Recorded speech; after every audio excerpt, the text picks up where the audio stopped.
Buenas noches, bienvenidos, bienvenidas. Gracias por sintonizar, como todos los lunes, La Ley de la Selva, aquí en la pantalla de C5N. En un ratito se va a sentar aquí a conversar conmigo una de los senadores que le infligió la peor derrota política que sufrió hasta ahora el gobierno, el oficialismo, en el Congreso.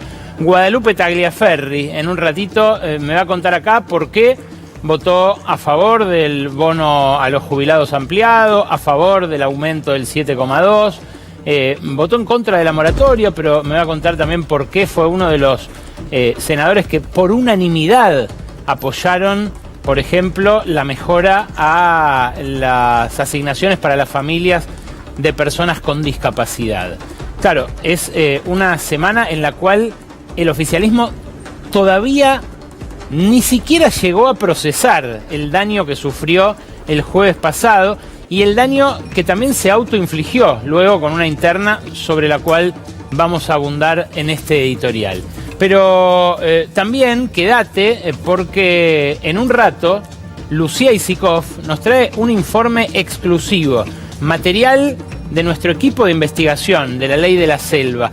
¿Cuánto gasta la mujer que más exacerbó esa interna durante el fin de semana? Patricia Bullrich, la ministra de Seguridad, ¿tiene plata mientras se la niegan a los jubilados? Lo que va a vetar Milei, ¿cuánta guita es en comparación con la que gastó en reprimir los miércoles Bullrich hasta ahora en lo que va de 2025? Vas a tener el dato preciso en instantes por la investigación que, insisto, llevó adelante nuestro equipo y que va a presentar aquí Lucía Isikoff. Pero antes de ese informe, antes del diálogo con la senadora para ver cómo sigue también eso que nació el jueves pasado, eso que empezó a aterrorizar a los libertarios pensando en la segunda mitad de su mandato, antes de eso hablemos un poco de un día agitado en lo económico. Porque hoy festejaron Javier Milei y Luis Caputo un dato de inflación del mes pasado que dio bien, que dio menos de lo que preveían las consultoras, 1,6%, pero festejaron un dato viejo, porque en junio, el mes en el que dio 1,6%, un pelín más que el 1,5% de mayo, pero francamente un alivio frente a la inflación que había el año pasado o a la que dejó el Frente de Todos. Bueno, en junio el dólar estuvo quieto, planchado, clavado en torno a los 1.100 pesos. ¿Y qué pasó? A partir de ahí subió más del 10%. Hoy, de hecho, volvió a aumentar, aumentó 20 pesos el oficial, acarició los 1.300, llegó a 1.295, pero en el segmento blue superó con creces esa marca, llegó a 1.340 y subió 3% solo en la jornada de hoy. Ustedes se preguntarán, ¿el gobierno dejó correr y por eso pasó esto? No. Esta suba es el resultado de la lucha que dio Santiago Bausili desde el Banco Central y cómo lo derrotaron en esa lucha. Hace un ratito en Periodistas mostré la planilla, que es un engorro para quien no esté familiarizado con los números de la bolsa, pero la planilla es elocuente. Hoy el Banco Central operó fortísimo en el mercado de futuros para decirle al mercado que se quede tranquilo, que el dólar va a valer 1.315, 1.320 el mes que viene, el mes de agosto. Ahí operó 300 millones de dólares en futuros solo hoy, lo cual da cuenta de hasta qué punto le resulta clave al oficialismo frenar una escalada que por ahora no tiene muchas más herramientas que esa para intentar frenar. Claro, el jueves mismo, en el que el Senado le asestaba esa durísima derrota, Milei fue a la noche a la Bolsa de Comercio. Y creo yo, entre ambas cosas, nunca estuvo tan claro, nunca estuvo tan al desnudo quiénes son los beneficiarios y quiénes son los que se perjudican con este plan económico. A los beneficiarios les habló Milei y les dijo esto. Hay una parte del trabajo que la hacemos nosotros y es bajar impuestos. Nosotros en el último año bajamos más de 2 puntos los impuestos. Hicimos algo que nadie esperaba, era eliminar el riesgo país, el impuesto país, y dijimos que lo íbamos a hacer, y lo hicimos. Y a pesar de eso, seguimos con el equilibrio fiscal. Pero no solo eso. Entonces, nosotros estamos haciendo nuestra parte. Los degenerados fiscales no quieren que el dinero vuelva a ustedes, porque una de las hipótesis con las que nosotros estamos trabajando, y es que si la economía se expande, en caso de que lográramos la reelección y llegáramos al 2031 y la economía se expandiera a tasas entre el 6 y el 8%, nosotros bajaríamos los impuestos 1,5 puntos del PBI por año y le estaríamos devolviendo a los argentinos de bien 500.000 millones de dólares, es decir, más de lo que tenemos de deuda. ¿Y saben qué es lo que se discute en el nido de ratas? En la madriguera inmunda, donde están todos los degenerados fiscales que no quieren devolverle a ustedes su dinero. Más allá de los modos, resulta muy elocuente ver al presidente de la Nación decirle a los dueños del gran capital, esos los que le quieren dar 22.000 pesos a los jubilados, los que le quieren subir 40 lucas el bono a los de la mínima, los que quieren mantener abiertas las escuelas y los centros de día de los discapacitados, que esos son los degenerados fiscales que no les quieren devolver a ustedes su dinero. Porque Milei les dice a estas personas, todos ricos, los que lo aplaudieron y gritaron "Viva la libertad, carajo!" el otro día en el recinto para el cumpleaños de la bolsa, les dice: yo les voy a seguir bajando impuestos a ustedes, y ellos, los degenerados fiscales, las ratas inmundas, son los que no quieren. No había pasado que un presidente de la nación tan transparentemente llevara adelante una transferencia de ingresos y de riqueza regresiva y lo dijera de esta manera sin ningún tapujo. Claro, la recaudación de impuestos está mejorando en el margen. En junio tuvo una mejora interanual real del 2,5%, pero todavía está por debajo de la recaudación de 2023. Fíjate qué interesante. En la primera mitad del año se recaudó un 0,7% más que en la primera mitad del año pasado, sacando la inflación, corriéndola a un lado, pero el 6% menos que en el mismo periodo de 2023.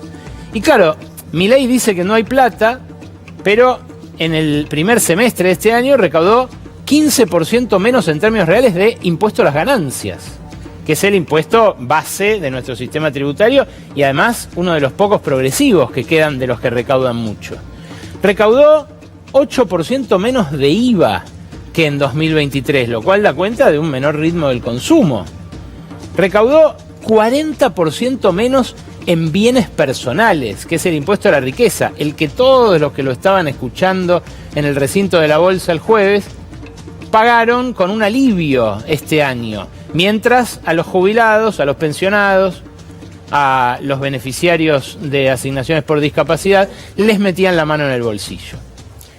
De vuelta, eso es muy obsceno, es muy evidente, está muy a la vista lo que está pasando.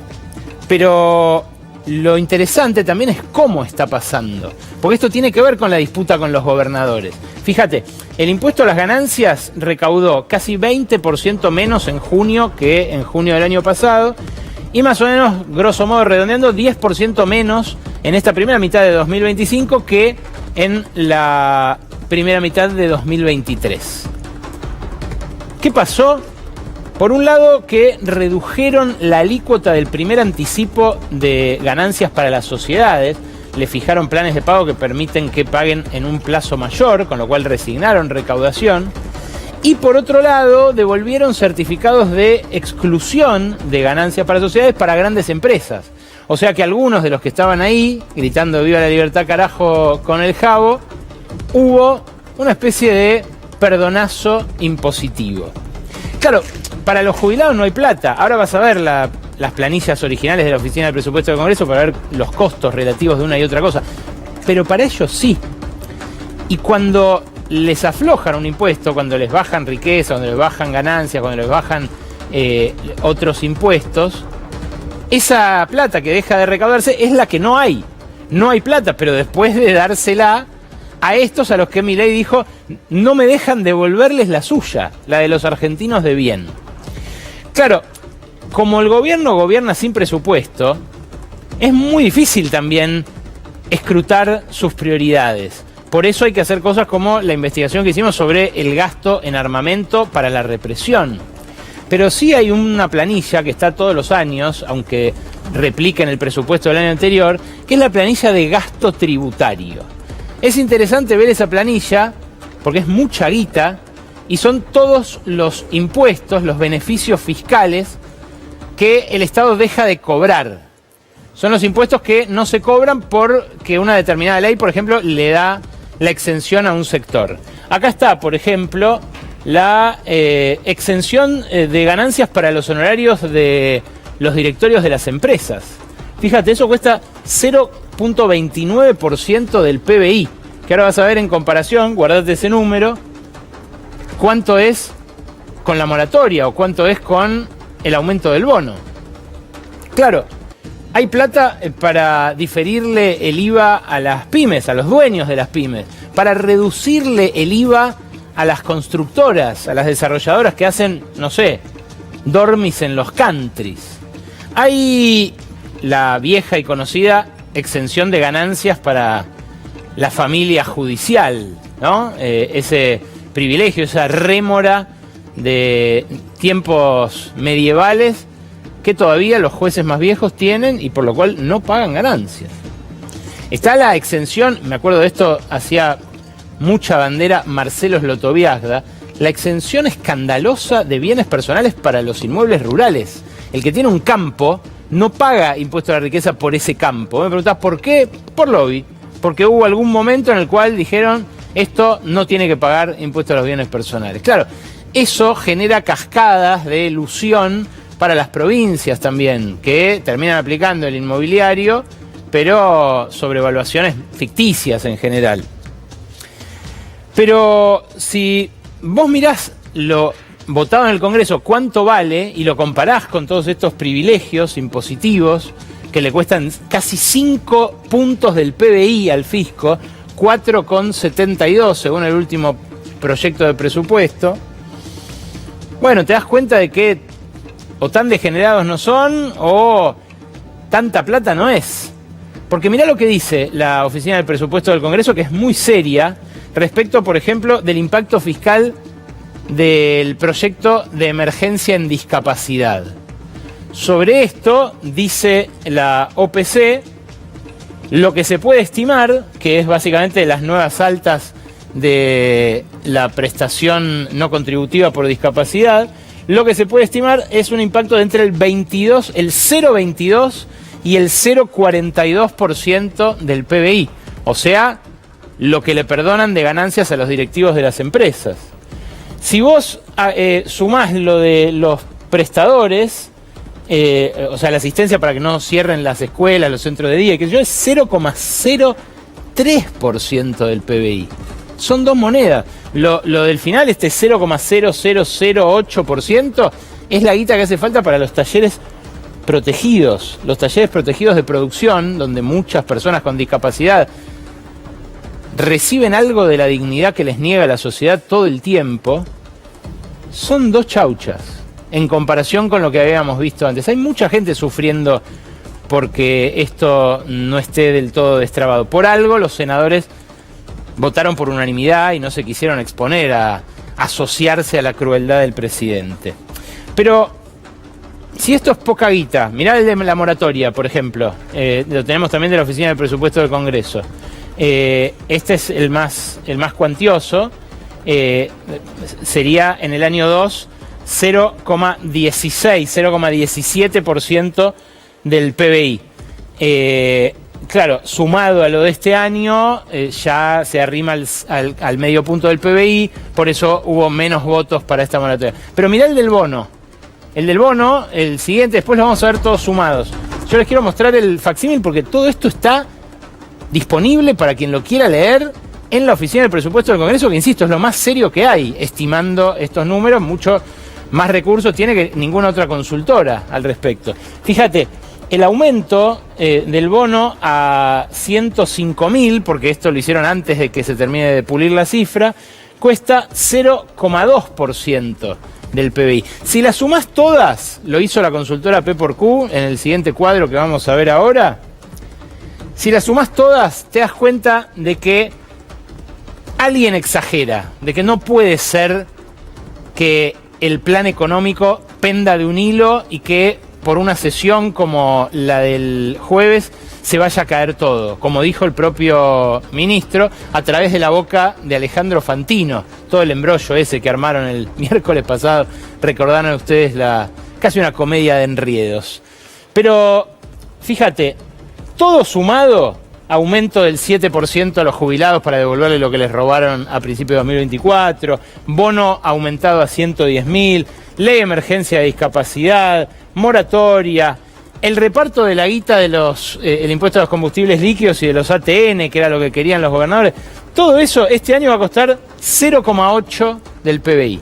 El año que viene, como rige para todo el año, costaría 1,6% del PBI. ¿Sobreactúa el mercado cuando este año ya hay superávit acumulado y esto ni siquiera empujaría el déficit al gobierno? ¿Sobreactúa cuando mira el año que viene y ve esa cifra que podría mandar al gobierno al cero, digamos, del superávit actual que tiene comprometido a una situación de equilibrio fiscal, pero que tranquilamente podría convertir de vuelta el superávit si le cobrara los impuestos a los argentinos de bien, estos a los cuales se identifica como beneficiarios de su programa? Bueno, el mercado no sobreactúa. El mercado lo que evalúa es hasta qué punto Milei sigue gobernando, porque lee en lo que ocurrió el jueves pasado una derrota como nunca antes había sufrido la ultraderecha.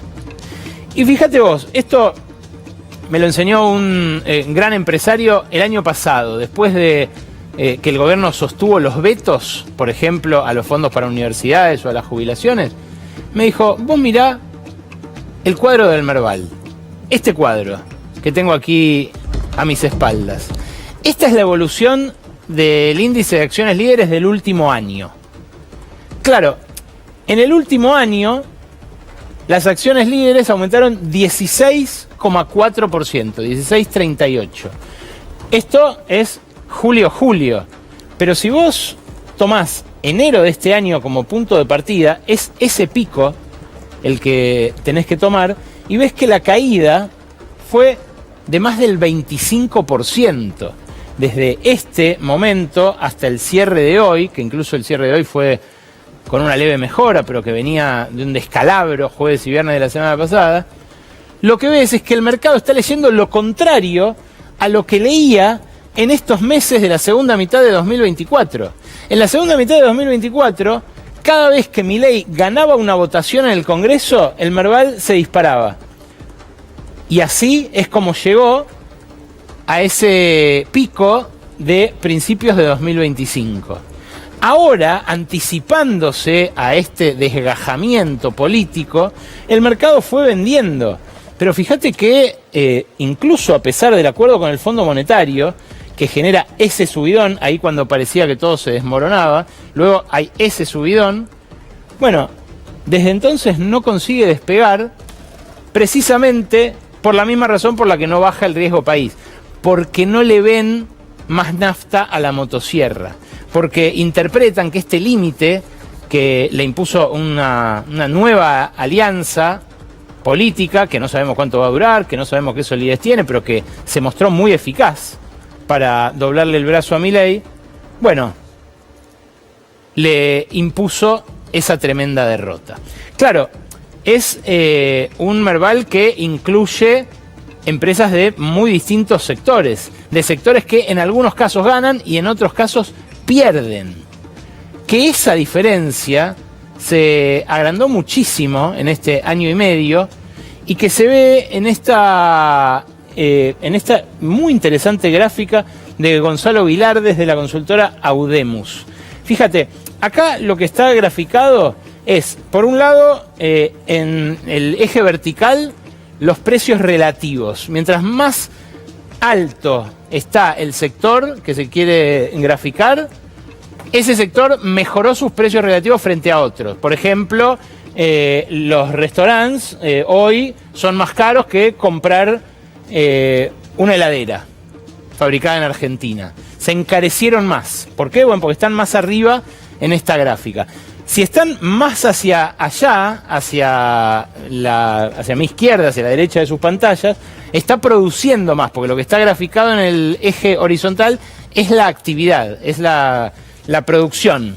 Bueno, fíjate cómo algunos sectores producen más, pero tienen peores precios, como el agro, como la pesca, como hidrocarburos y minería, que está ahí cerca del eje, pero por debajo, produciendo más, pero con peores precios. Luego hay sectores que producen menos, pero que tienen mejores precios. Ahí brillan los servicios públicos. Mejoraron muchísimo por el tarifazo sus precios relativos, pero como no invirtieron, están produciendo menos valor agregado que antes. Claro, la construcción, fíjate dónde está, la construcción mejoró su precio relativo, o sea, está más caro construir, está más caro también el metro cuadrado en dólares, pero empeoró su producción más que nadie, está ahí hundida, en parte por el parate de la obra pública. La industria, el comercio, los sectores que más emplean la administración pública, están abajo en precios relativos y abajo en producción. ¿Y los ganadores quiénes son? Acá los tenés. Hoteles y restaurantes, intermediación financiera, actividades empresariales.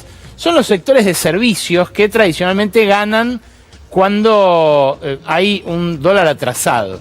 Claro, esto de hoteles y restaurantes puede ser engañoso porque en realidad también está muy atado al segmento al que atiendan. El segmento ABC1, el segmento más top, es un segmento que hoy tiene un poder adquisitivo más alto que el del año pasado y que el del anterior. Son los que lo estaban escuchando en la bolsa a Milei. Quien trabaja para esos sectores no está en una mala situación. ¿Por qué? Bueno, por el divorcio que se produjo en la economía argentina. Ahora, los que están abajo están hundidos. Y están hundidos, además, en una incertidumbre que abarca desde la pyme hasta la gran multinacional. Fíjense ustedes lo que es el éxodo de empresas multinacionales. Carrefour, la primera de las grandes cadenas de supermercados que llegó a la Argentina, que tenía anunciados desembolsos para este año por 300 millones de dólares, que tiene más de 16.000 empleados, 700 locales en todo el país, tiene el tachito de venta arriba del techo. Claro, se va como se fue Walmart, se va como se fue Falabella, se va como se fue Exxon, como se fue Petronas, se va como se fue la HSBC, y se van durante la gestión de un gobierno percibido como market friendly, como un gobierno amigo de las inversiones, y en particular de las inversiones extranjeras. ¿Qué pasa? Que como venimos mostrando acá, la inversión es negativa en términos netos y son más las empresas que se llevan ganancias del país o que quieren vender para irse que las que traen. Bueno, en parte lo que aprovechan las multinacionales que le venden al capital nacional, está también Procter & Gamble que le vendió a Newsan, hay un montón, francamente, de compañías que se han ido en este último tiempo. Bueno, lo que aprovechan es que el dólar está barato, que se relajaron ciertos controles para remitir divisas a sus países y que pueden vender en un momento en el cual empieza justamente a mostrar sus pies de barro un esquema que supuestamente las iba a atraer. Claro, el elefante en la habitación, eso que todos vemos pero que nadie se anima a señalar, es la deuda. Hoy, desesperado por esta suba del dólar que intentó frenar desde el Banco Central Santiago Bausili, el secretario de Finanzas, Pablo Quirno, ustedes ya lo conocen porque hemos comentado aquí su afición por los autos diplomáticos para moverse de Washington a Nueva York, prácticamente una vez por mes. El secretario de Finanzas anunció un nuevo esquema de emergencia para salir a colocar letras. Como el Banco Central no lo va a hacer más, va a salir a colocar letras de cortísimo plazo para intentar captar pesos y que no se vayan al dólar. Pero claro, viene ya este gobierno de aumentar la deuda bruta, la deuda total de la administración central en 90.000 millones de dólares. Fíjense ustedes que esa baja que se produce cuando apenas devalúa el gobierno de Milei, hasta ahí veníamos en 2023 y acá, a ver si me acerco, ahí es el final de 2023. Ahí cuando baja es por la devaluación de Caputo. Había parte de los títulos que estaban en pesos, entonces contabilizada en dólares, la deuda inicialmente bajó. Rápidamente recuperó eso por la bicicleta financiera y la rentabilidad en dólares que le ofrecía a los ciclistas. Y a partir de ahí, a partir de haber recuperado lo que bajó, empezó a agregar. Lo que agregó ya son 90.000 millones de dólares. Y esto a pesar de que pagamos un montón de deuda. Mirá el stock, este es el stock. Mirá el flujo de los pagos brutos durante el gobierno de Javier Milei. Todo esto es información oficial de la Secretaría de Finanzas. Ninguno de estos meses tiene pagos por menos de 2.000, 3.000 millones de dólares. Claro, algunos iniciales, muy aisladamente. Los últimos, ahí tenés desde el 24 para acá, todas líneas altas. Los últimos son los más cuantiosos. Fíjate lo que pasó en mayo del 25. Esa disparada a casi 25.000 millones de dólares. Claro, en cada una Caputo y Kirchner dicen, no, entra por otro lado, yo desendeudo al Banco Central, limpio la planilla, no sé qué. El Tesoro está hasta acá, cada vez más endeudado y cada vez a plazos más cortos, además, lo cual le recorta cualquier posibilidad de reacción o de movimiento justamente a un tesorero hábil. Claro, en las últimas semanas lo que pasó en esta materia es muy vertiginoso. El 9 de julio, casi como si estuviera celebrando la independencia, Milei pagó 4.300 millones de dólares a bonistas privados. En el medio empezó a intentar comprar reservas, no desde el Banco Central, que dijo no vamos a comprar hasta que no toque el piso de la banda, ya se olvidaron de esa posibilidad, porque francamente hoy cuando está llegando al techo sería demasiado optimista, pero las compran desde el Tesoro. Claro, justo empezaron a comprar desde el Tesoro cuando llegó la misión del Fondo Monetario que le había exigido a Milei comprar reservas para el Banco Central. Como no compra el Banco Central, le dijeron, bueno, que compre el Tesoro. El Tesoro empezó a comprar, pero empezó a comprar a 1.200, cuando antes estaba a 1.100. Y ahora sigue comprando a 1.300. ¿No podía comprar más barato antes, cuando el Fondo Monetario le estaba diciendo que compre? Claro, estuvo durante meses más barato lo que ahora está comprando caro. Pero eso no es lo más grave. Lo más grave es que ese pago y todos los pagos anteriores del año se hicieron, al igual que el sufragio de los gastos de argentinos en el exterior, récord histórico va a ser en este 2025, se hizo con la plata de la cosecha. Los exportadores, según la Bolsa de Comercio de Rosario, van a liquidar más de 4.300 millones de dólares en este mes de julio. ¿Por qué? Bueno, porque hay todavía liquidaciones pendientes del mes pasado. Esto va a ser un récord. Nunca en un séptimo mes del año se liquidó más bien tanta cantidad de soja. Esto es por el descuento que hubo hasta el mes pasado, que se puede pagar hasta este mes. Pero lo que hace justamente esa rebaja temporaria es que ahora se van a interrumpir dramáticamente esas liquidaciones. Y fíjate, en agosto esperan menos de 1.000 millones de dólares frente a los casi 4.500 de este mes. Los meses siguientes sube lentamente, pero nunca a más de 2.000 palos por mes. Si vos suponés que hay mucha gente que ya sacó pasajes y que va a seguir viajando, que va a seguir gastando, le agregás que hay mucha gente que está comprando dólares previendo que se va no a 1.500, a 2.000 o incluso a más, y le agregás los pagos de la deuda que también tensionan la cuenta corriente externa, bueno, te encontrás con que si hay una sola fuente de ingresos y muchas de egresos, ese equilibrio se puede alterar. Eso es lo que lee el mercado. Por eso la suba del dólar de hoy. Pero hoy se dio esta noticia del secretario de Finanzas, la nueva forma de emitir deuda y demás, pero se publicó también en el boletín oficial la resolución 32 de Hacienda y Finanzas, que amplía la emisión de letras y bonos por 28 billones de pesos.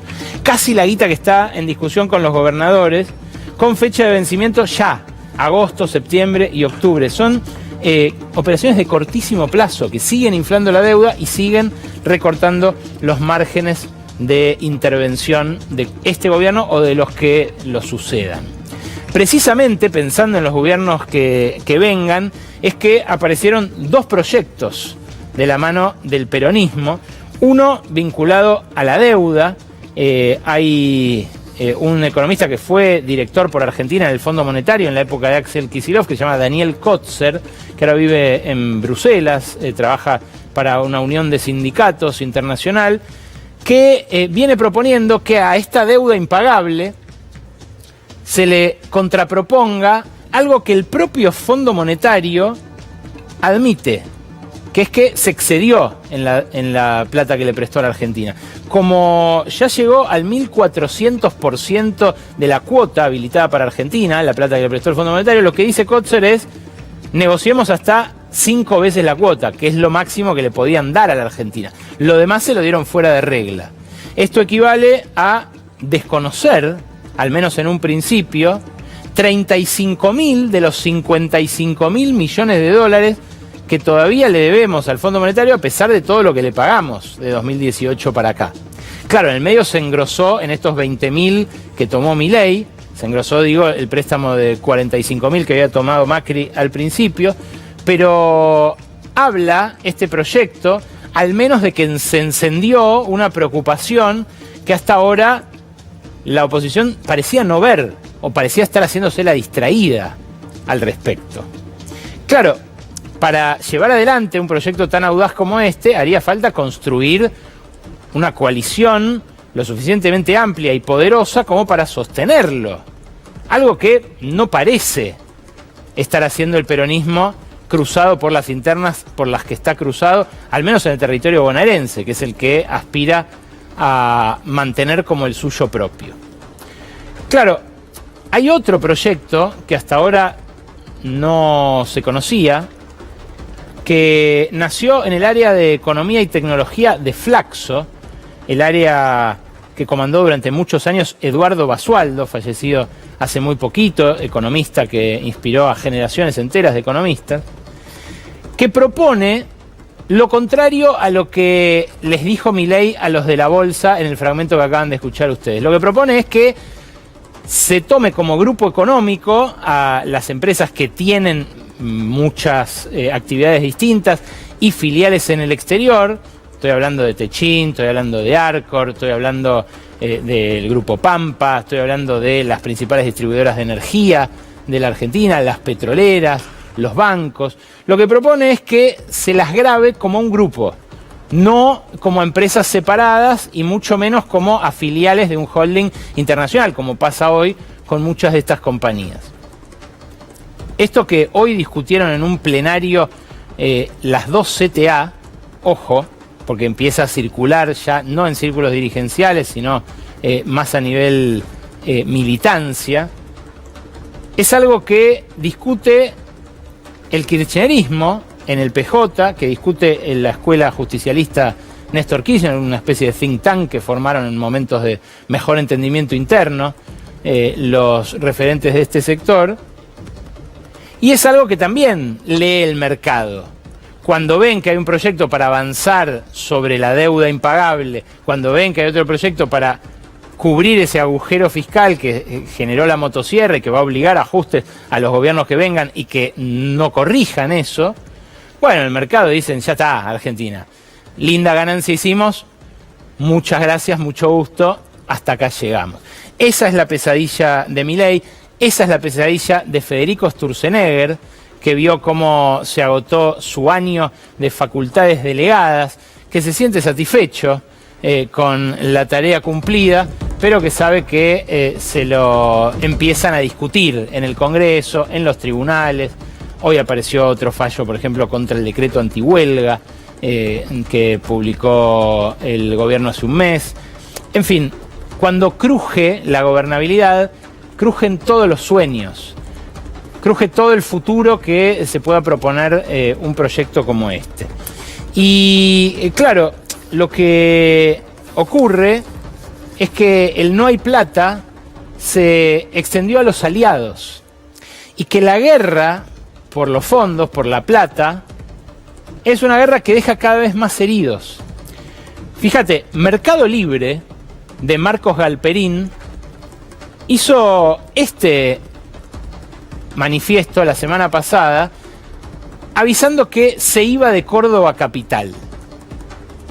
Ya le había declarado la guerra a Santa Fe, a Maximiliano Puyaro, por ingresos brutos, porque no quería pagar el 9% que Santa Fe dice tiene que pagar porque es un banco, es una empresa financiera. Claro, en este caso la guerra es contra las tasas municipales. Dice Galperín que paga mucho más en tasas municipales que en alquileres, pero en la Intendencia de Córdoba, el intendente es Daniel Pacerini, un hombre de Martín Yarlora, a quien también torpedea Galperín por la alícuota de ingresos brutos. Lo que dice Pacerini es: nosotros estábamos negociando un convenio de reciprocidad para que pague menos tasas. Las grandes empresas, a cambio de grandes inversiones, a veces reciben rebajas de las tasas municipales. La tiene en la capital cordobesa Renault, la tiene Stellantis, pero claro, tanto Renault como Stellantis invirtieron muchos millones de dólares en Córdoba capital. Galperín alquila 2 galpones y paga menos tasas que el anteaño pasado, porque bajó con el cambio de gestión del 3 al 2% la tasa de industria, que es esta que tanto lo enoja. Yarlora parece que le había hecho un descuento que Pacerini eliminó. Pero claro, no tiene inversiones para ofrecer a cambio de la rebaja. Alquila 2 galpones y 2 oficinas. Ahora dice que va a pasar a remoto a sus 1.600 empleados, pero en esas oficinas que tiene no entran 1.600 empleados. Esto se lo hicieron saber desde la municipalidad a Galperín, pero se lo hicieron saber con sorpresa, porque me contaba alguien, estábamos en el medio de reuniones. Fue un puñetazo sobre la mesa de Galperín que francamente no nos esperábamos. Y claro, evidentemente hay escarceos que no podían preverse. Este frente de todos los gobernadores contra el oficialismo, nadie podía preverlo 2 meses atrás, cuando era obvio que había muchos de los gobernadores que querían ir con el oficialismo en las elecciones provinciales. El que parece querer unificar a todos en su contra es el presidente, que el miércoles pasado dijo esto. Tan desbocado por querer... En realidad, digamos, si partieron de una situación de equilibrio. Además, la recaudación está creciendo 8% en términos reales. Según la medición... ¿Qué IVA? ¿Qué está diciendo? Bueno, IVA. Por ejemplo... Eso es lo que cuando usted habla de recaudación, el IVA es lo que muestra el impuesto. Por ejemplo, digo, sí, está creciendo entre el 8 y el 10%. Cuando vos mirás la recaudación nacional, crece 2% en términos reales, pero lo que tiene que contar es que sacamos un montón de impuestos en el medio. Okay. Entre ellos, por ejemplo, el impuesto país. Entonces, cuando vos corregís por todo eso, la recaudación está creciendo entre el 8 y el 10% real. ¿Y entonces por qué piden? ¿Están locos? No, quieren destruir al gobierno nacional. Quieren destruir al gobierno nacional, dice Milei. Y Majó le dice, todos. Claro, en esos todos había algunos que eran amigos del gobierno, que ofrecieron gobernabilidad durante todo el año pasado. Pero el botín es tan grande y el ajuste fue tan feroz que todo affectio societatis se perdió. Fíjate la diferencia para los gobernadores. Vamos a hacer un repaso, pero esto es en millones de pesos. Cada una de las provincias que ves acá va a recibir eso que aparece en la última placa, en la última columna, como diferencia por el cambio que votaron los senadores solamente por ATN y por impuesto a los combustibles líquidos.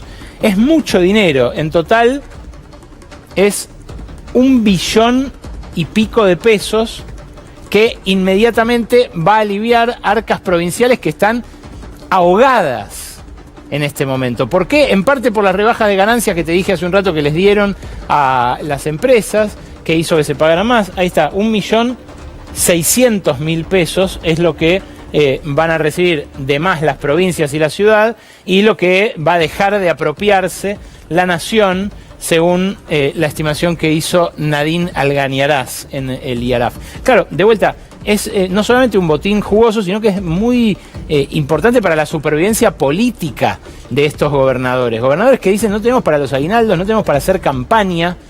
No es tan grave que nos hayan dejado afuera de las listas como que nos hayan dejado sin plata en este momento. Un momento en el cual la coparticipación se cayó como un piano. Ese cheque que recibían a mitad de año, que les permitía pagar los aguinaldos, era muy esperado y vino muy flaco.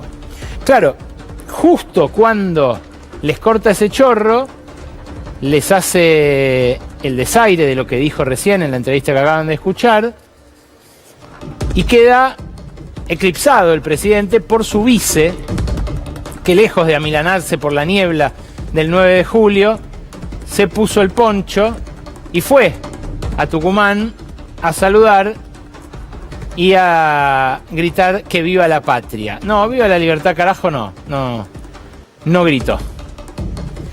El que tampoco dice viva la libertad, carajo, es quien hasta ahora mandó a sus legisladores a votar en todo con la ultraderecha, Gustavo Valdés.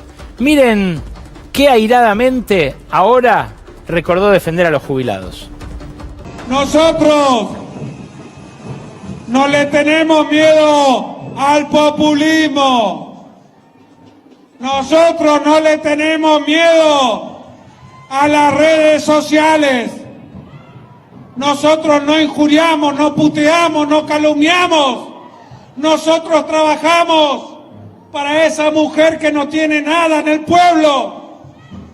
Por eso nosotros abrazamos a nuestros jubilados. No le vamos a soltar la mano a nuestros jubilados. Son nuestros viejos, son los que nos dieron la vida, son los que nos dieron amor, y somos lo que somos por nuestros viejos. No le vamos a soltar la mano a los discapacitados, no le vamos a soltar la mano a los que menos tienen. Claro, manos es precisamente lo que necesita levantadas en el Congreso el presidente Javier Milei. No sabemos cuánto le va a durar el amor por los jubilados o por las personas con discapacidad, a un conjunto de gobernadores que se ha mostrado muy lábil, que se ha mostrado muy proclive a la donación de gobernabilidad durante estos casi 2 años. Pero lo que sí sabemos es que algo se rompió en la alianza que hasta ahora empuñó la motosierra. La pregunta es: ¿qué es lo nuevo? Y si eso nuevo va a durar. Guadalupe Tagliaferri, gracias por venir a la Ley de la Selva. ¿La escuchamos bien? ¿La tomamos bien ahí a la senadora? La senadora Tagliaferri es una de las 50, fueron 52, 56 y 39 los senadores que, le infligieron las derrotas que le infligieron a la ultraderecha en el Senado. A ver si... ¿No? ¿No se escucha? Bueno, ahora le van a cambiar el micrófono a la senadora que justamente está con el micrófono equivocado, pero la pregunta que se impone es esa: ¿hasta qué punto esto que ocurrió el jueves pasado va a seguir ocurriendo? Porque los gobernadores están dispuestos a negociar, quieren hacerlo y en muchos casos están de acuerdo con el ajuste. Creían que algo parecido a lo que hizo Milei debía hacerse, al menos con otros modales, pero debía hacerse de esta manera. Ahora sí, a ver si se escucha. Buenas noches. Gracias por venir, Guadalupe. Un placer. Se rompió una alianza, decía yo en el final del editorial. ¿Nació otra el jueves? No lo sé, yo te puedo contar cómo voté yo durante todo este tiempo. Yo del pacto de Acasuso a la fecha no tuve una alianza a libro cerrado y apoyo incondicional al gobierno. Siempre me puse como una oposición, que era el lugar que entendía nos habían dado los argentinos, y eso suponía que en las cosas que consideraba que estaba bien, acompañaba, en las que no. Pero para mí no hay un pacto de gobernabilidad que significa que todo lo que vos querés hacer, como yo estoy de acuerdo en la gobernabilidad, lo acompaño, ni tampoco creo que porque no soy de tu espacio político, todo lo que propongas no te voy a acompañar. Entonces me parece que claramente, entendiendo la pregunta, evidentemente hay un modo de conversación y una estrategia de vinculación con el sistema político, con otros mandatarios que fueron elegidos igual de legítimamente que el presidente, que son el caso de los gobernadores y los senadores, que dijo no, así no se puede más. Una cosa es acompañarte al principio porque era un proceso complejo, otra cosa es todo el tiempo, permanentemente, la agresión, el ninguneo y quedarte con plata de los impuestos que no vienen a mi provincia, donde dijeron, bueno, basta. Y eso aumentó la cantidad de votos en el Senado. Pero vos, por ejemplo, el año pasado acompañaste la ley Bases. Pero con muchas críticas. De hecho, si te acordás, fui en esta primera exposición que viene a hacer el equipo de gobierno, fui una de las más incisivas, que de hecho se sorprendieron, y hubo titulares donde dije, no, digo, testaferros, blanqueo de extranjeros, hermanos, el RIGI. Después hubo modificaciones y ahí sí quiero acompañar. Después... Pero digo, esa matriz de negociación que era, forzamos ciertas modificaciones, pero acompañamos al final, es lo que parece haberse roto. Sí, seguramente, en algunos sí. No acompañé el veto del presidente en el pasado a los jubilados tampoco. Claro. Fue el mismo año. No apoyé el aumento de los jubilados y no acompañé el veto. ¿Y ahora cómo sigue la negociación? ¿Qué imaginás? Yo creo que el que tiene que cambiar la estrategia es el gobierno, en el sentido de que si el gobierno tiene vocación de poder encontrar los canales de diálogo con todos los mandatarios, con los gobernadores, con los diputados, están. Si la respuesta es esto a todo o nada, y no, porque vos explicabas recién la plata que van a recibir las provincias. Con un detalle importante, no es plata que se le saca con un nuevo impuesto a los argentinos, es plata que a través de un impuesto que se cobra en el combustible líquido, que está destinado exclusivamente a hacer obras de mantenimiento en las rutas nacionales, que el gobierno dijo en todo su derecho que no las va a hacer, pero que el gobierno sigue recaudando. Y paga deuda con eso. Y en un fondo fiduciario que en la ley Bases y el decreto 70 tenía la competencia de eliminarlo. Yo estoy en contra de los fondos fiduciarios, son manejos medio espurios, raros. Lo puede eliminar, no lo eliminó, sigue cobrando el impuesto, que además aumenta el impacto del costo de vida, ¿no? El bondi, el trayecto de la logística de los alimentos. Claro, pero después esa guita que va al fideicomiso no se usa para obras viales. No. Se usa para el pago de la deuda. Entonces el impuesto que fue creado para eso sigue estando, por eso digo, y entonces, pero es importante esa aclaración, no es plata que el gobierno, que va a aumentar el déficit fiscal, esa plata que ya cobra el gobierno, porque en definitiva... No es que el déficit fiscal es solamente la cuenta corriente de la Casa Rosada. Si vos tenés equilibrio fiscal, pero le sacaste a las provincias, bueno, si abre una conversación ahí, si queremos modificar la ley de discapacidad, por ejemplo, que tiene cosas mejorables, y hay un espacio de, bueno, hacemos esto esta parte, después la otra, yo creo que encuentra una dirigencia que aceptaría esa conversación. ¿Aún después de tanta prepotencia? Yo creo que... hay un lugar... o ya el hartazgo domina por encima de la voluntad negociadora. Yo creo que hay gran hartazgo, pero también es cierto que si vos lo que tenés frente a por ejemplo, discapacidad, es que no salga nada, o que salga algo producto del consenso y del diálogo, bueno, yo creo que es mejor eso, porque no sé qué va a suceder. Por eso digo, para mí, lo que cambia es la estrategia, la tiene que cambiar el gobierno. ¿Vos ves firmes a los gobernadores en ese reclamo? ¿Los ves incluso formando un bloque monolítico? Porque hoy hablábamos en el pase con Dugan, con Silvestre, con que convenzan a un par, se rompe eso que parecía ser muy monolítico el jueves. Yo no sé si es tan monolítico. Me parece que cada gobernador tiene realidades particulares, tiene situaciones, tiene afinidades. Me parece que en política nunca 1 más 1 es 2, y hay tiempo siempre de conversación. No estoy diciendo que esté de acuerdo o no con eso, ¿no? Estoy haciendo un análisis de lo que puede pasar. Me parece que puede abrirse canales de diálogo y después se puede sostener en diputados o no, hay que verlo. Eso es lo otro que te iba a preguntar, si crees que alcanza el gobierno a sostener, dijo que va a vetar, ¿no? Todavía no lo hizo, pero dijo que lo que ustedes votaron lo va a vetar todo. ¿Lo podrá sostener eso luego? Yo creo que tiene la capacidad, creo que está más complicado porque, mira, yo soy de las que creo que había que sí o sí trabajar sobre el equilibrio fiscal, sin poder parar la inflación, que es la que más angustiaba a la gente, y ordenar la macro, no había posibilidad de nada. Pero lo que no veo, digo, eso se logró y hay que celebrarlo, es, y creo que es lo que pasa un poco en la lectura política, incluso de los gobernadores, sin querer arrogarme la interpretación, es, pero así la Argentina no va a despegar nunca. Lo que tenemos es algo que no sabemos si es sostenible y sustentable, pero sobre todo no va a desarrollarse la Argentina. Y los gobernadores necesitan provincias y país que se desarrolle. Entonces, vos aterrizaste, pero no tenés ninguna posibilidad de despegar. Y los gobernadores son tipos que trabajan en el interior productivo. Entonces, bueno, si no hay una modificación, y es difícil, quizás sí acompañan sostener la ley. Hablando de eso, del interior productivo, de un plan de desarrollo, bueno, se están perfilando algunas alianzas en la provincia de Buenos Aires. Se conoció este fin de semana una de centro, digamos, con Manes, con Randazzo. Más allá de eso, de que en la provincia de Buenos Aires mostró bastante poca efectividad, ¿vos ves espacio para ese centro que de algún modo encarnás vos, Larreta? ¿Hay lugar para la ancha avenida del medio de la que hablaba Massa, incluso en este momento de tanta polarización? Me gusta pensar esos posicionamientos como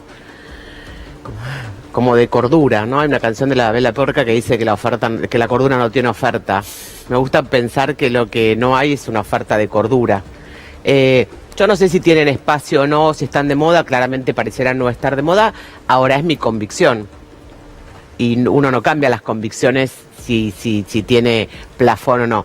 Yo inevitablemente creo que la Argentina necesita un plan de desarrollo, necesita un plan de cordura, necesita salir de los extremos y la polarización, y hay que trabajar por eso siempre, siempre. Vos que integraste un mismo espacio que ella, incluso que militaste en el partido que ella presidió, Patricia Bullrich, ¿cómo la ves a la Bullrich libertaria?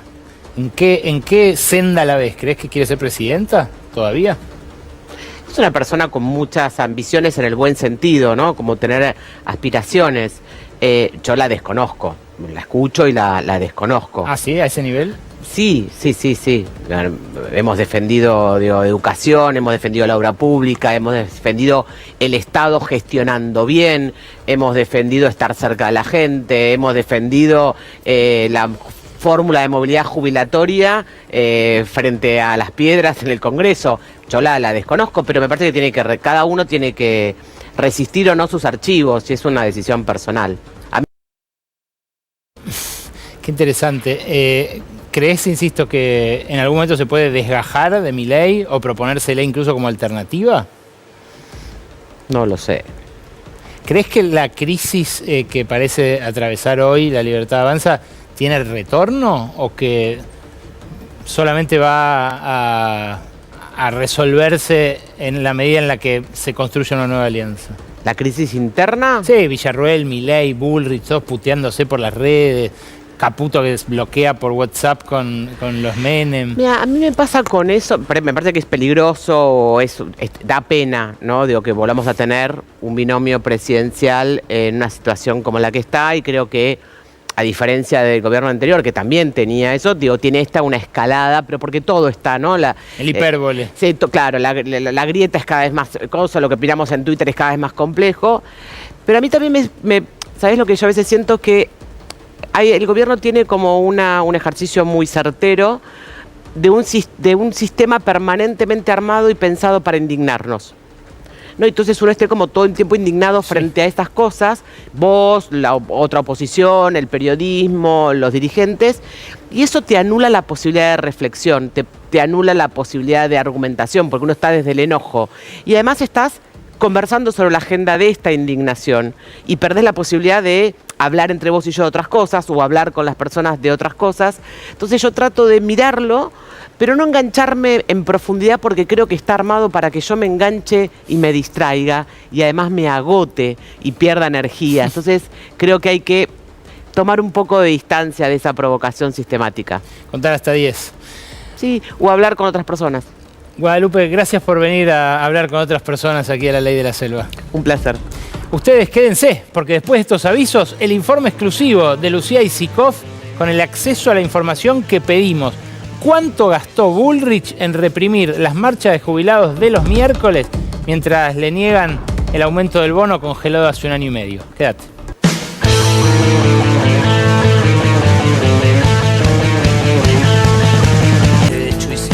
Lo prometido, Lucía Isikoff nos trae un informe con datos a los cuales accedimos por un pedido de acceso a la información. Nuestro equipo de investigación viene trabajando hace mucho tiempo el tema del financiamiento de la represión y obtuvimos estos resultados. Buenas noches, Lu. Buenas noches, Ale, ¿cómo estás? Bueno, la pregunta central es ¿cuánto gasta Patricia Bullrich en reprimir manifestaciones, básicamente? Vos sabés que desde el 15 de diciembre de 2023 se anunció el protocolo para mantenimiento de orden público ante el corte de vías, más conocido como el protocolo antipiquetes. Sí. Bueno, desde ese entonces, en la mayoría de las manifestaciones te voy a decir que lo que pasa es que en lugar de que los manifestantes puedan cortar la calle, la cortan las fuerzas de seguridad, porque nos acostumbramos a ver una gran cantidad de fuerzas de seguridad en la calle que hacen imposible también el tránsito, ¿no? Que bueno, claro, que justamente es lo que vienen a intentar hacer, correr los manifestantes, pero se termina cortando el tránsito igual. Hicimos, como vos decías, un pedido de acceso a la información pública, en particular sobre los operativos que se hacen los miércoles en el Congreso. Sabemos que los miércoles está la marcha de los jubilados. Son datos que no solamente no figuran en presupuesto abierto, no se discuten en el Congreso porque no hay discusión parlamentaria sobre el presupuesto. Se da la situación atípica de que 2 años seguidos estuvieron gobernando con presupuestos prorrogados. Pero además que ya venimos insistiendo con estos pedidos de acceso a la información y parece ser un dato que tienen bajo 7 llaves. Te escamotean los datos, te digo, hay algunas cosas que no nos respondieron. Por ejemplo, qué tipo de agresivos químicos se usan en estas marchas, si tuvieron que desafectar personal en algunas zonas o actividades específicas para llevarlos al Congreso a tratar de contener, como dicen ellos, o reprimir, como decimos nosotros, a una marcha de 200 jubilados, porque tenés una gran cantidad de efectivos para 200 jubilados. Pero hay cosas que sí nos contestaron, Ale. Acá está la respuesta, una respuesta extensa, bueno, donde explican cómo funciona el Comando Unificado Federal, que tiene a todas las fuerzas federales. Pero a mí lo que me interesa es que retengamos un número que vas a ver a continuación, que es 569 millones de pesos, básicamente. Ahora vas a ver el detalle. Que esto es en total, Ale, lo que cuesta. No están sumando los gastos corrientes, pero esto es el agregado, lo que cuestan. Las marchas estas de los miércoles de jubilados empezaron en enero. Nosotros pedimos de enero a mayo. Hubo 15 operativos en total, ese es el rango que nosotros pedimos, específicamente no de todas las marchas, sino de las marchas para reprimir, para contener, para mover a los jubilados. Y este es el número que te dan, insisto con esto, del excedente que se paga esos días. Porque, claro, bueno, este es el adicional a los sueldos que obviamente, claro, bueno, no nos quisieron decir si hay, bueno, sueldos de más por venir a este operativo, pero el excedente que está... medio palo verde, ¿eh? Medio palo verde... No es desdeñable la suma. En 2 cuestiones centrales, que ahora te voy a desglosar un poquito, pero en combustible y en materiales dañados. Ese es el gasto. Estos 569 millones, gasto en combustible, equipamiento, bueno, y materiales dañados. Es interesante esto, Ale, porque el grueso de este número es en combustible, ¿no? Tenés 15 operativos, 200 jubilados, y en combustible se gastaron 509 millones de pesos, más de 509, 700.000 y pico. Claro, por esto nosotros habíamos preguntado si destinaban personal abocado a otras tareas. Claro, porque los saca estos efectivos que cada vez son más, que cada vez fueron increyendo en las marchas, bueno, los sacan de otros lugares, claro, ¿no? Para cumplir esa tarea. Porque si no deberían respondernos también sobre gastos en adicionales o en horas extra mucho más cuantiosos. Exactamente. Si no declaran ese gasto es porque efectivamente están... No pagaron horas extra, pero lo movieron a otro lugar. Nosotros lo preguntamos, ¿no? Pero bueno, no hay mucha especificación sobre eso. Pero te decía, 509 millones en combustible. Escucha esto, dale, porque lo otro son básicamente daños, ¿no? Entonces, por ejemplo, Prefectura dice que tiene 686.000 pesos en daños, ¿no? Ah, poquito. Sí, escucha estos números que te voy a decir ahora. Sí. 988.000 la Policía Federal. Mucho Prefectura por 3 escudos. El número que te digo, el daño de 3 escudos, A ver, ¿cuánto era? 686.000 pesos. Ah, bueno. 3 escudos rotos. Caritos. los escudos. 988.000 la Policía Federal no detalla cuáles son los daños. Un palo, ok. Escucha este porque es alucinante. 58,6 millones de pesos en estos operativos.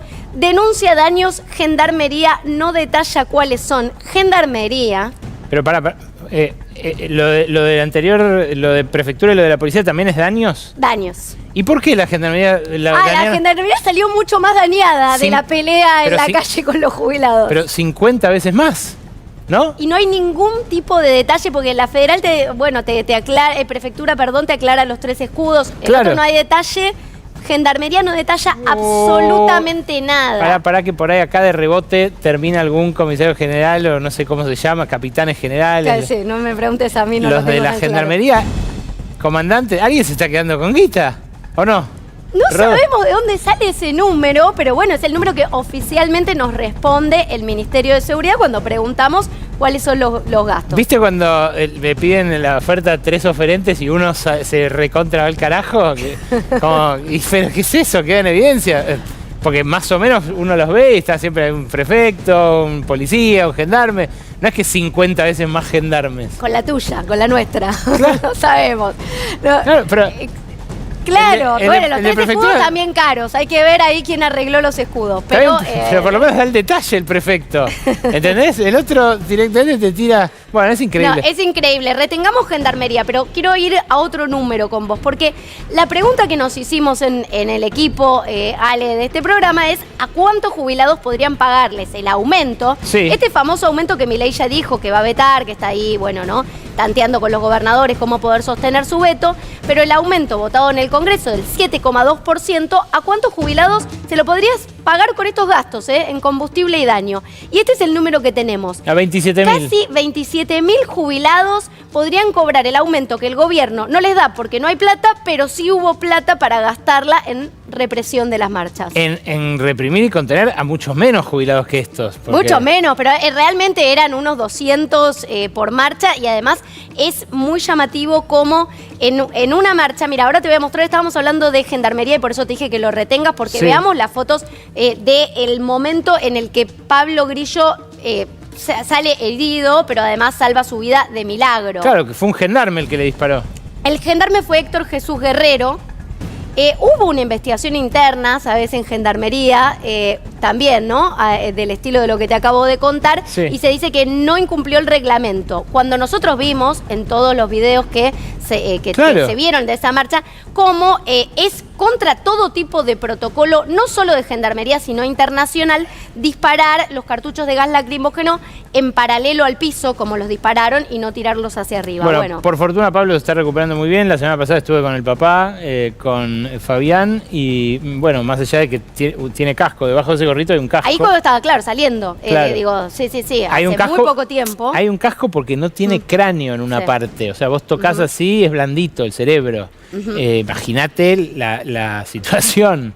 Le van a poner una placa impresa 3D, pero bueno, es una larguísima recuperación de alguien que, como vos decías, salvó su vida de milagro. Mira, Ale, el disparo fue el 12 de marzo. Recién Sí. ahora está saliendo y sabemos que tuvo un montón de altibajos, ahora se está recuperando bien, pero bueno, su vida corrió peligro en más de una oportunidad.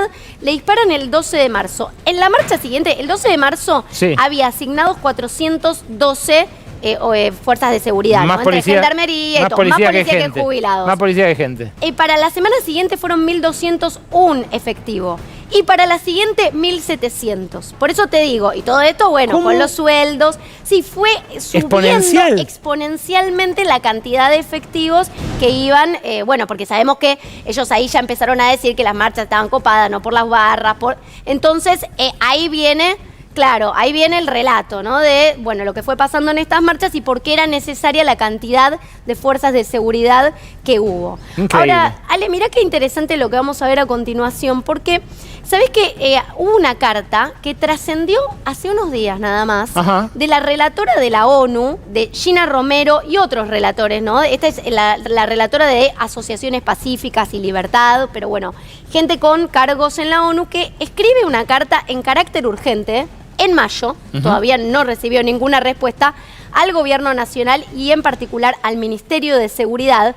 Una nota donde, te digo, es muy alarmista y directamente acusan al gobierno o le piden explicaciones más que acusar por la represión de la protesta, por las detenciones arbitrarias, por la violencia, por el uso de armas sin protocolo, por también la calificación de terroristas sin explicar, ¿no? Las veces que el gobierno nacional ha llamado terrorista a algún grupo de personas sin explicar por qué, diciendo, bueno, esos términos no deberían usarse.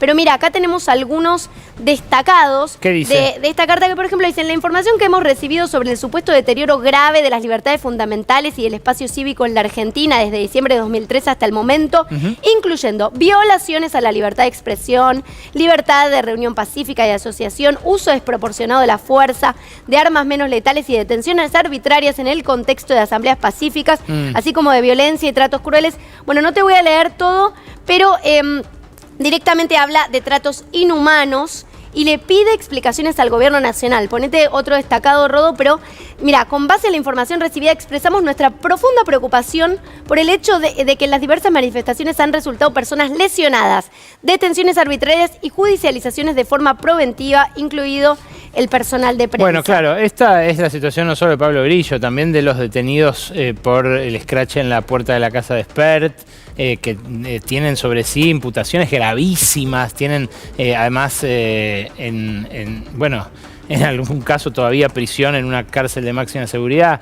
En fin, lo llamativo es cómo en simultáneo a lo que ya anunciaron, que van a vetar el aumento de 22 lucas para los jubilados, bueno, se gastan lo que podrían darle a 27.000 jubilados en reprimir a los 200, 300 que se juntan cada mes. En esto, Ale, te digo un dato más. Hoy hubo 16 sobreseídos que estaban imputados desde la ley Bases. ¿Te acordás del tratamiento de la ley Bases? Hubo gente que siguió imputada todo este tiempo por intimidación pública en las protestas. 16 sobreseídos hace unas horas nada más, donde no se encontró delito alguno. Entonces, ¿por qué te remarco esto? Porque es un poco lo que marca esta carta de la ONU, donde te muestran cómo se va generando un relato donde, bueno, hay una supuesta violencia que contener en la calle. Mirá un destacadito más de ámbito financiero de hoy, también te lo traje porque mirá lo que dice Patricia Bullrich. Esto es el presupuesto de seguridad del Ministerio de Seguridad de la Nación. Patricia Bullrich aumentó más de 1.800% el presupuesto para los gastos reservados de seguridad. Vos sabés que tenés distintas categorías en el presupuesto que utiliza el Ministerio de Seguridad. Una categoría es los datos abiertos, donde vos sabés a dónde destinan el dinero, y otros son servicios no especificados. Esos servicios no especificados, 1.800% de aumento, y dentro de los servicios no especificados hay una categoría que dice otros, y esa categoría, o sea, no especificados dentro de los no especificados, aumenta, por ejemplo, desde enero de este año hasta ahora estaba en 2.600 millones de pesos y pasó a 49.000 millones de pesos. Ah, encima oculto. O sea, claro, se manda lo mismo que pasa con inteligencia, pero no debería pasar, claro, ¿no? En el Ministerio de Seguridad. Mandan presupuestos del Ministerio de Seguridad al renglón oculto, al renglón que no da explicaciones. Exactamente, bueno, pero para cerrar, Ale, ¿cuál es, qué está pasando hoy con Patricia Bullrich? Porque ayer, mirá el tuit del propio Javier Milei, mirá si no es sugestivo en este contexto electoral. En este contexto también te traigo otra cuestión, ¿no? De baja de acciones dentro del gobierno de Santiago Caputo. Una Patricia Bullrich que está en ascenso en el ala política del gobierno. Se juntan a desayunar ayer Milei y Patricia ¿Ayer Bullrich. domingo? Ayer domingo, y ahí lo tenés. Le sacó una fotito, Milei, o eso intentaron emular, ¿no? A Patricia Bullrich, que está copiando la foto que se saca Milei en Forbes, en el cuadrito que tiene atrás, la tapa, ¿no? En su momento cuando fue tapa. Mirá. Y Patricia Bullrich, bueno, ahí desayunando, a ver si la vemos, desayunando en Olivos. Y hablan, en el tuit hablan de la estrategia de cara a octubre, una Patricia Bullrich que va a saltar a candidata, va a ser candidata a senadora, está casi cocinado esto. Un premio, te dejo esta inquietud, un premio a Patricia Bullrich. Tal vez sí, porque bueno, sus acciones van creciendo adentro del gobierno, porque está, bueno, tiene toda la confianza de Milei.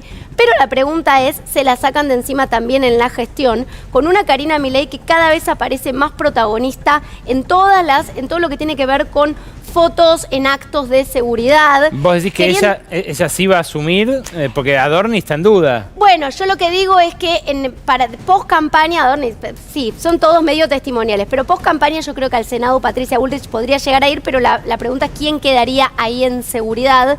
Y se están ya peleando por este puesto, un puesto que cotiza bien para el gobierno.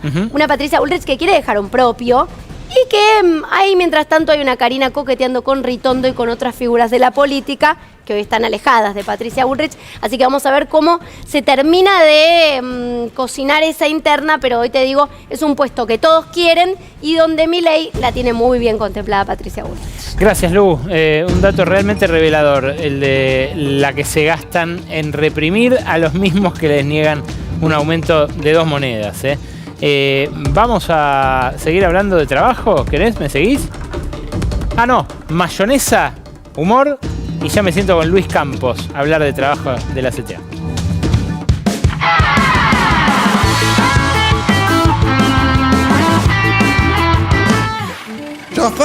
Chofer, apúrense motor, que en esta cafetera no morimos de calor. Oh, menos mal que te morís de calor, porque ya casi no tenemos gas, ¿eh? Ah, ¿no?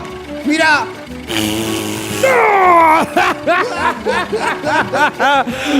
No entiendo. Oh, che, la ruta está hecha pelota, ¿eh?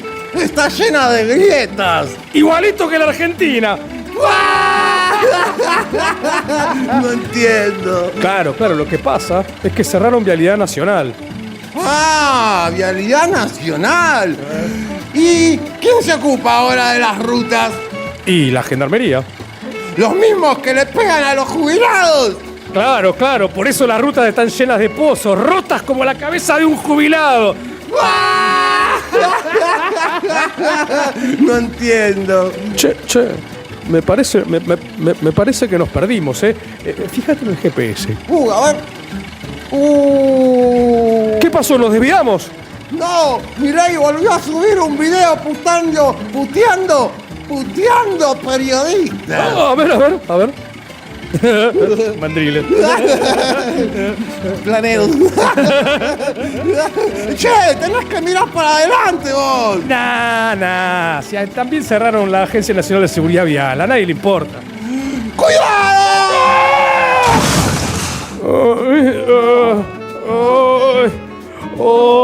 Che, qué palo que nos dimos. La libertad avanza a toda velocidad. ¡Y choca!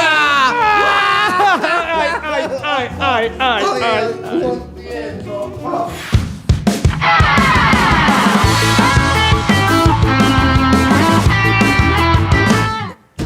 Luis Campos es uno de los más lúcidos analistas del mercado laboral de la Argentina. Investiga en la CTA. Gracias por venir, Luis. ¿Qué haces, Ale? ¿Cómo va? Gracias por la invitación. Por favor, hay quienes dicen hay una nueva realidad en el empleo donde, manda la precariedad, pero donde muchos de los empleados eligen esa precariedad. A mí mismo me sorprendió cuando salí a entrevistar a los que vuelven en el último vagón, que hacen entregas en bicicleta, que muchos me decían, yo elijo mis horarios.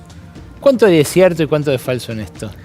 Las dos cosas. Hay algo de cierto porque elegir tus horarios es algo que a todos los que podemos tener cierta flexibilidad para acomodar nuestra vida extra laboral a nuestra vida laboral, nos sirve, nos gusta, pero también es cierto que posiblemente estés hablando con muchos trabajadores, muchas trabajadoras, que lo que tienen como alternativa es algo que no es muy tentador.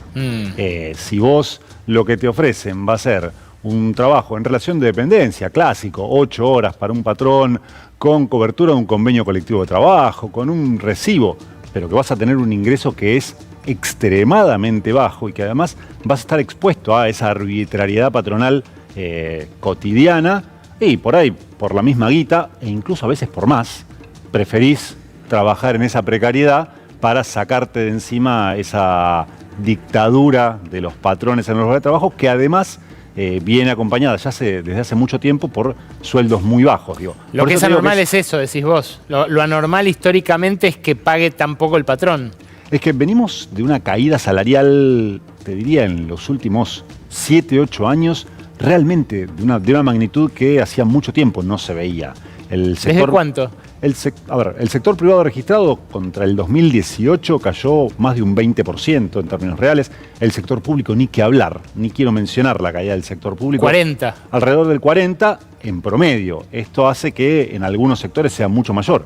El mes pasado, el INDEC publicó los datos desagregados de lo que fue la caída salarial del Estado, de los trabajadores del sector público nacional y de las provincias. Y en el sector público nacional, en el último año y medio, perdieron 1/3 de su poder adquisitivo los salarios. Claro. O sea, solo en el último año y medio. Eso se suma a una caída que venía muy pronunciada de los últimos años, del 2017 en adelante. Los profesores universitarios me contaban la semana pasada, a la mitad cayó su ingreso. Es que, a ver, en ese contexto, de vuelta, encontrar alguna alternativa, alguna salida, empieza a ser visto por muchos trabajadores, muchas trabajadoras como algo deseable. Pero algo deseable porque no hay alternativa. ¿Esto quiere decir que desapareció el desempleo tal como lo conocíamos? ¿Que el que se cae del mercado laboral formal baja una aplicación, saca la bici y ya tiene algo? A ver, estamos en un mercado laboral que ajusta muy distinto a como ajustó en los 90. Tendemos a mirar los 90 por muchas razones, no solo por las series que aparecen ahora en las plataformas, sino porque hay como una referencia cotidiana. Y es cierto que en los años 90 tuviste un ajuste muy fuerte por el lado de la desocupación. Llegamos a tener tasas de desocupación superiores al 20%, sí. Algo inédito en la historia de nuestro país. No parecería ser el caso en la actualidad, es decir, tenemos una desocupación bastante elevada en comparación con los años anteriores, pero que está muy lejos de aquellos números de los años 90. ¿Y el amortiguador es este que te digo, las plataformas? Lo que crece mucho es la precariedad. De hecho, por ejemplo, en el último año y medio, lo que más creció en el mercado de fuerza de trabajo es el cuentapropismo, y dentro del cuentapropismo, el cuentapropismo informal. Es decir, el que hace empanada para vender o sándwich de milanesa para vender en las obras. El que no le alcanza ni para pagar el monotributo. Eso es lo que más creció en el último año, que es lo que te permite, o por lo menos lo que te compensa la caída muy fuerte en el sector formal de la economía. Hoy salieron los datos del CIPA de abril, que fueron relativamente buenos para la variación mensual, pero aún así el acumulado contra noviembre del 2023 todavía sigue estando en rojo, en más de 180.000 puestos de trabajo que se perdieron contra noviembre del 2023. ¿Por qué no creció más el desempleo en comparación con fines del 2023, principios del 2024? Porque creció mucho la ocupación por cuenta propia, y dentro del cuentapropismo, insisto con esto porque me parece que es el dato de la etapa, el cuentapropismo informal, el que ni siquiera se inscribe en el monotributo. Quiero que veamos juntos un fragmentito de Federico Sturzenegger, que ayer habló de cómo genera empleos el echar empleados del sector público. Él lo defiende argumental y teóricamente de una manera que estoy seguro que vos vas a rechazar, pero me interesa que revisemos el argumento, aunque sea en este pequeño recortecito, ¿vale? Entonces, cuando Sturzenegger reivindica la idea de que desde que empezó el gobierno de Milei hay, creo que 50.000 empleados menos, ¿puede ser? Claro. 50.000 empleados menos, tiene una crueldad manifiesta, porque lo dejan en la calle. No, pero que está re mal planteada esa pregunta, con todo respeto. Con todo respeto te lo digo, ¿no? Tranquilo. Súper mal planteada la pregunta, porque, disculpame que te lo digo así para hacer más fuerte el punto. Está bien. Bueno, me tenés que preguntar por qué pasó con los puestos de los 50.000 ñoquis que se fueron del Estado. Me tenés que preguntar sobre los miles de puestos de trabajo que se crearon cuando nosotros le devolvimos 2.000 millones de dólares a los argentinos que hoy no se los tenemos que cobrar porque no tenemos que pagar esos 50.000 empleados. Me seguiste el punto, ¿no? Sí, pero ¿se crearon esos...? Pero por supuesto que sí. ¿Y dónde están? Si hay más desocupación hoy, en términos... Hay que reconocerle a Luis que leyó el último informe de desempleo. Al menos ahí no se ven esos empleos creados en el sector privado, ¿no? Es que, a ver, la pregunta es, ¿y dónde están? Claro. Y ahí hay otro problema. A ver, Sturzenegger está en modo provocador, no está en modo académico, está en modo generar una chicana para provocar. Yo creo que ni él se cree lo que está diciendo, porque además no lo ves en los números. Los puestos de trabajo que se crearon, no como contrapartida del despido de 50.000 estatales, pero sí los puestos de trabajo que creó la economía argentina en el último año, es esto que vos venías diciendo. La trabajadora que hace comida en su casa y la sale a vender, el trabajador que sale con su celular, con su auto. A ver, veamos la estadística. Despidieron a un trabajador del INADI, cerró el INADI, despidieron a un trabajador. Ese trabajador se va a su casa, no se puede quedar en su casa. ¿Qué hace? Bueno, sale con su auto, su celular, maneja 10 horas. Sí. No le alcanza. Le dice a su hijo, che, yo vuelvo a casa, ahora salimos con el auto. Su hijo por ahí estaba en condición de inactividad, estaba estudiando. Bueno, ahí vos tenés la creación, para la estadística, de un puesto de trabajo. Porque tuviste la caída de un puesto de trabajo asalariado formal en el sector público y la creación de 2 puestos de trabajo por cuenta propia. Con lo cual, en el neteo general, tuviste un aumento de la ocupación. Tuviste un aumento de la tasa de actividad, un aumento de la tasa de empleo, una caída de la tasa de desocupación, producto de que despidieron a un estatal. Y que ese estatal no se puede quedar en su casa.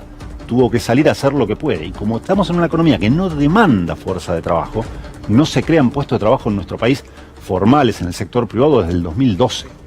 No es un problema, esto no empezó en diciembre del 2023. La economía argentina viene funcionando muy mal desde hace mucho tiempo y en todo caso la victoria de Javier Milei en las elecciones del 2023 es consecuencia de que esa economía venía funcionando muy mal. Lo que pasa es que el programa económico que se viene implementando en este último año y medio, lo que hace es descargar todos los costos del ajuste sobre los que venían siendo los más perjudicados en los años anteriores, con el aliciente de que, como efectivamente están bajando la inflación, y esto para muchos trabajadores y trabajadoras se percibe como algo que vino a ponerme tranquilidad en la vida, todavía eso les da cierto margen de maniobra y cierto plafón de aceptación en una parte de la sociedad. Luis, lo que sí parece ser un fenómeno nuevo es la cantidad de gente que tiene más de un laburo. Esto es algo que a los periodistas nos pasa hace mucho tiempo, pero que empieza a ser parte del paisaje cotidiano. Mira, yo me di cuenta el año pasado cuando un guardavidas, yo nado para mantenerme en pie y que no me duele la espalda, pero también porque lo disfruto mucho, un guardavidas me dijo, estoy saliendo a hacer Didi. 4 horas después del laburo, porque no me alcanza. Dije, mira, qué loco. Después, en ese mismo mes, estoy hablando hace más de un año, me lo dijeron 5 personas más. Hoy uno ve la estadística y, creo yo, es récord histórico, ¿no? El pluriempleo. A ver, no es una serie que tengamos muy larga en el tiempo como para poder verificar, corroborar esto que vos estás planteando. Yo tiendo a pensar que también. Tiendo a pensar que estamos en un contexto donde esta idea de yo vendo mi fuerza de trabajo en el mercado durante 8 horas por día y con eso me alcanza para tener una vida razonablemente digna en términos de los bienes y los servicios que puedo adquirir e incluso sostener una familia. Digo, aquella idea de con un salario de tiempo completo yo garantizo mi reproducción y la de mi familia. Digo, por ahí estuvo en el imaginario social, popular de algún momento de la historia de nuestro país. Hoy claramente eso no se verifica, ya con un ingreso por hogar no alcanza y empieza a pasar esto de que con 2 ocupaciones por hogar tampoco está alcanzando. Y a eso se suman cambios tecnológicos que habilitan este pluriempleo con una facilidad que por ahí no existía hace 20, 30, 40 años. Entonces también ahí hay una cuestión de caída de ingresos muy pronunciada, cambios tecnológicos que permiten, que facilitan el pluriempleo. Hoy es mucho más fácil trabajar en muchos lugares al mismo tiempo o extender tu propia jornada laboral. Autoexplotarte mucho más hasta la muerte de lo que te explotabas antes. Pero vuelta, si el ingreso promedio te cayó entre un 20 y un 40% en los últimos 7, 8 años, ¿cómo haces para parar la olla? Luis, Trabajar brevísimo porque se me fue el programa, pero ¿crees que va a haber más conflictividad laboral en esta segunda mitad de año que en la primera? Es posible, yo le pondría muchas fichas al 7 de agosto, va a haber una movilización muy importante en el día de San Cayetano. Hoy hubo un plenario de las dos CTA que resolvieron convocar a esa movilización. Me parece que vamos a un escenario donde posiblemente veamos mayor movilidad en las calles y también en muchas fábricas que están enfrentando serias dificultades para seguir sosteniendo su actividad y por ende sosteniendo los puestos de trabajo.